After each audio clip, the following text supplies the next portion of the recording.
लड़ी। बेटी बेटी इतनी इस समाज की प्रमुख कड़ी है। क्या किसी बेटी के बिना किसी समाज का सृजन हो सकता है?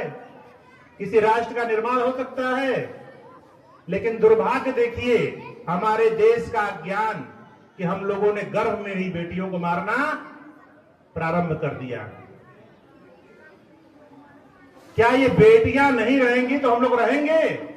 ये एक जटिल प्रश्न है।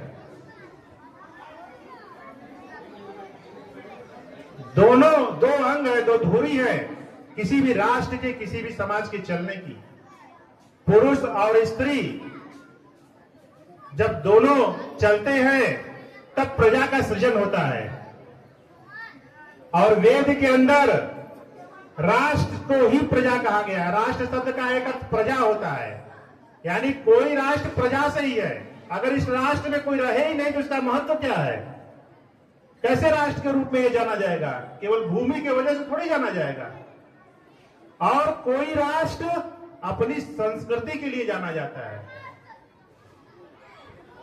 तो ये सबको समझना चाहिए कि हमारी संस्कृति है क्या, हमारी संस्कृति क्या है और हम उससे कितना दूर हो गए हैं, यह भी समझने की आवश्यकता है।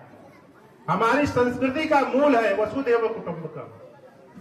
ये वेद का मंत्र का भाग है कि पूरा विश्व जो है हमारा परिवार है।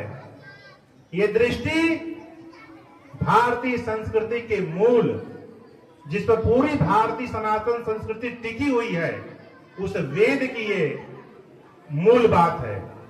और हम लोग उसके ध्वजवाहक हैं, उसको लेके चलने वाले हैं।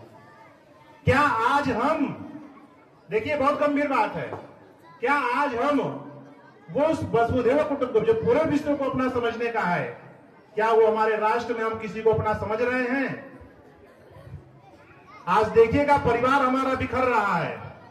ध्यान दीजिएगा, परिवार के अंदर हम एक दूसरे से बात नहीं कर पा रहे हैं। समाज में कितनी कटुता है, जाति के नाम पर, संप्रदाय के नाम पर कितना हम बिखर रहे हैं एक दूसरे से।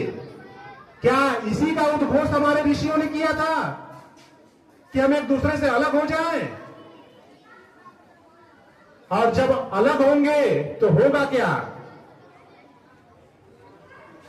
ये इतिहास के पन्ने उसके गवाह हैं कि जब भी हम असंगठित हुए, अलग अलग हुए, तब